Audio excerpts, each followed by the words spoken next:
Some of the best New York Rangers prospects are currently playing in the AHL with the Hartford Wolfpack. So in today's video, we're going to take a look at how good the Wolfpack have been so far this season, but also really kind of dive in and take a look at how good some of these New York Rangers prospects have been playing with the Wolfpack in the AHL so far this season. So let's dive right into it here. And first off, take a look at the standings and where the Wolfpack currently sit before we really dive into the prospects here and kind of how they've been playing so far this season. So as of right now, in the Eastern Conference, the Hartford Wolfpack currently sit in 8th place, tied for really 6th place with the Syracuse Crunch and the Belleville Senators. The Wolfpack currently have 7 wins, 5 losses, 1 OT loss, and 1 shootout loss for 16 total points and a points percentage of .571. So overall, they're not doing too bad.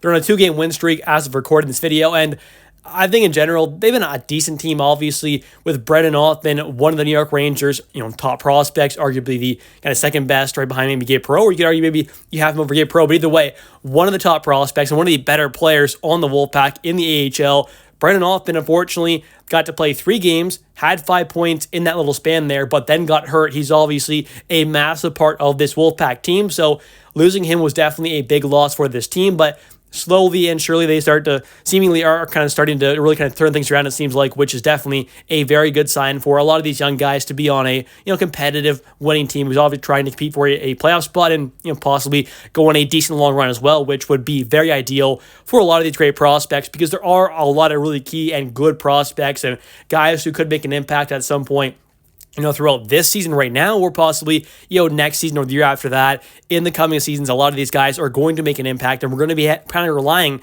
on some of these guys to kind of, obviously take the step up there and be kind of impactful players while they're on their entry-level contract, which is a big key to success to really trying to win a Stanley Cup and going on these long playoff runs and having sustained success at the NHL level is having these young prospects, be able to compete and make a good impact while they're on their entry-level contracts and being those really cheap deals. That can help your team out a lot. So some of these prospects, you definitely got to keep an eye on because they're going to be making an impact at some point in the future. But now let's dive into the prospects here. And the first guy we're going to take a look at is goaltender Dylan Garand, who is off to a really great start to begin this 2024-2025 season with the Wolfpack, as he currently has 7 games played. Him and Louis Domingue have been splitting the time there. They both have 7 games played, but Garand has looked like the much better goaltender. He's got a 5-1-1 record. He's got a 2.52 goals against average, a .915 save percentage, which is not bad at all. He's allowed 18 goals in 7 games played. He's looking like a really solid goaltender. He's still very young, still developing. Obviously not the biggest guy in the world, but definitely could end up having a decent impact potentially on the Rangers one day at the NHL level if he continues at this pace. And, last season did not have a good regular season, but then showed up big time in the playoffs there. So this is really great to see that he's doing it once again, but this time in the regular season. And before we carry on here to the actual forward and defense prospects, kind of how they've been doing with the Wolfpack, I just wanted to let you all know that if you are new to this channel, I do post every single day on this channel about the New York Rangers. So if you are a Rangers fan, there's truly no better place to be on YouTube. So definitely hit that like and subscribe button. Helps with the channel a ton. I'd really appreciate it, and it's definitely free to do. But carrying on here, though, and taking a look at who is currently leading the Wolfpack in points, and that is prospect Brett Berard. He's got 14 games played, 6 goals, 5 assists, 11 total points. He's got a .79 points per game. Not too bad at all. Now, he did cool off a bit once Brennan Othmann did get injured, but as of late, he started to heat back up, which is definitely a great sign for this Wolfpack team, who's obviously a team competing for the playoffs. Next up here, we've got someone who's not really a prospect, but he is still only in his mid-20s there, and that is center Benoit Olivier Groulx. He was kind of the guy who I wanted to see called up over Jake Leschyshyn, but either way, he's doing great in the AHL here. Benoit is 14 games played, 5 goals, 5 assists, 10 points. Not bad at all. Then you've got Casey Fitzgerald, not really a prospect, but 14 games played, 3 goals, 6 assists, 9 points as a defenseman. Not bad at all. Then you have prospect Adam Sikora, the former second-round pick, who's known as that kind of Swiss Army knife, two-way kind of guy there. He's off to a great start, having 14 games played, 3 goals, 5 assists, 8 points. Had a bit of a disappointing year last year offensively, I'd say, but this year is off to a great start, which is really good to see. Alex Belzil, a nice veteran guy to have down there. He's got 11 games played, 1 goal, 7 assists, 8 points. Then you've got another prospect here, and this is the big 6'7" Dylan Rubrek, who played for the Oshawa Generals last season, had a pretty good season with them, great playoff run, but ended up so far this season having 14 games played, 4 goals, 2 assists, 6 points. Not bad at all. I mean, a little lower than I would like to see, but for a rookie in the AHL making his, pro debut, obviously, this is really not too bad at all here. I mean, he's been great so far this season for a rookie especially.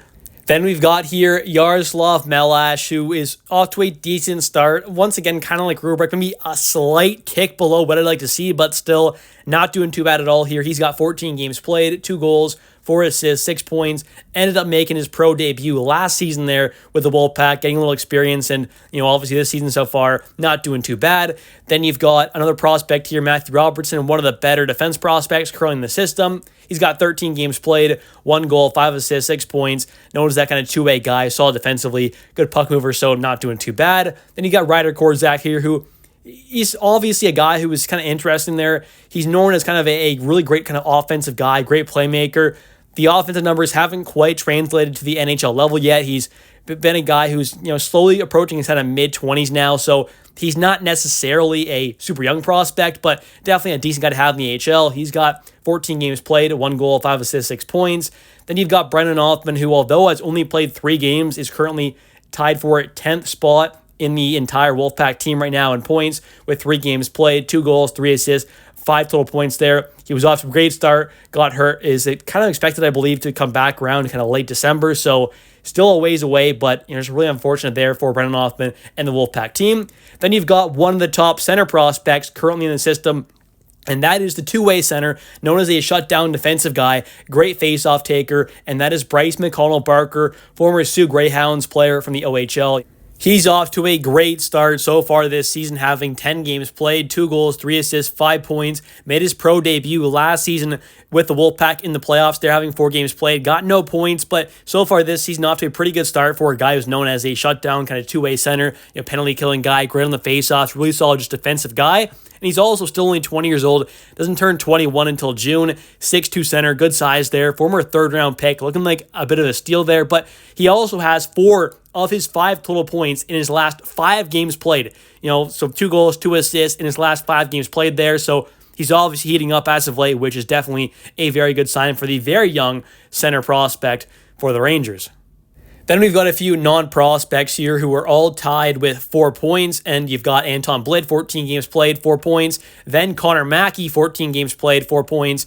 Brandon Scanlon, 14 games played, 4 points. And you could kind of call him a prospect, but he's kind of aging out of that, but still in his mid-20s there, so could possibly make an impact, but I wouldn't necessarily call him a prospect at this point. Then you got Jake Lecision, who just got called up after the Filipino news with his injury there. He's got 13 games played, 4 points as well. And then Blade Jenkins, not really a prospect, 7 games played, 2 points. Matt Rempe, though, 7 games played, 1 goal, 1 assist, 2 points. Hasn't played the overall best in the AHL so far since being sent down, but will hopefully slowly start to turn things around. And then you got Blake Hillman there, once again, not a prospect, but 8 games played, 2 points. Then we've got Chad Druidole, a solid veteran guy, 7 games played, 2 points. Nathan Sussy, 8 games played, 2 points. Victor Mancini, the prospect, who obviously began this season with the Rangers at the NHL level, ended up getting sent back down. And, so far this season, he's not doing too bad. 2 games played, 1 goal in the AHL. With the Rangers at the NHL level, he's got 9 games played, 1 goal, 3 assists, 4 points. So not doing too bad at the NHL and AHL level offensively. Now, at the NHL level, there were moments when he looked a little out of place, but for the most part there, I thought it looked pretty decent for a 22-year-old rookie. He's still a pretty raw prospect, 6'3", almost like 230 pounds or so. So definitely a great frame there on the guy. Right-handed shot defenseman as well, which is pretty important. Former 5th-round pick, definitely looking like a steal, and hopefully will continue to develop in the AHL, where he'll definitely get a lot more ice time and more special teams time as well. So definitely could be better for his long-term development. Then you've got Blake McLaughlin, who has 1 game played, 1 assist, and then defenseman Ryan Seedham, who was an undrafted guy, played the 2023-2024 season with the University of Notre Dame, then got a little taste of pro hockey with the Rangers in the AHL with the Wolfpack there, having 2 games played last season. He's a right-handed defenseman, 6'2". He's only 23 years old. So far this season has 6 games played, 2 points, 1 goal, 1 assist in the ECHL with the Bloomington Bison, and in the AHL with the Wolfpack has 2 games played, 1 point. So, we'll see what happens there. Interesting guy, obviously undrafted, not too highly rated of a prospect, but maybe he can really impress and eventually make the NHL one day. Anyways, thank you all so much for watching this video. If you have enjoyed, definitely hit that like and subscribe button for a ton more New York Rangers content. If you are a Rangers fan, there's no better place to be on YouTube than this channel. So hit that like and subscribe button. And also don't forget to comment down below your thoughts on all these great prospects, because some of them definitely could make an impact as soon as this season or possibly, in the following years as well. Thanks for watching. I'll catch you next one. See ya.